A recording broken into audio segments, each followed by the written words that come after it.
شامل کرتے ہیں سیالکوٹ سے تھانہ کوٹلی لوہارا پولیس کی کارروائی، بھاری مقدار میں منشیات برآمد، ملزم کو گرفتار کر کے مقدمہ درج کر لیا گیا۔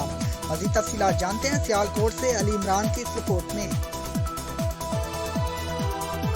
چیف ایگزیکٹو ترجمہ پولیس کے مطابق district police officer Sialkot Abdul Ghaffar Kasrani کی ہدایت پر منشیات فروشوں کے خلاف جاری کریک ڈاؤن کے دوران ایس ایچ او تھانہ کوٹلی لوہارا شہباز رضا کی زیر نگرانی A S I Shah Mahmood نے اپنی ٹیم کے ہمراہ دوران گشت کارروائی کرتے ہوئے بدنام زمانہ منشیات فروش افتخار احمد والد پاکر علی کو منشیات فروخت کرتے ہوئے رنگے ہاتھوں گرفتار کر لیا۔ گرفتار ملزمان کے قبضہ سے 1550 گرام برآمد کر کے منشیات فروشی کی دفعات کے تحت مقدمہ درج کر لیا گیا۔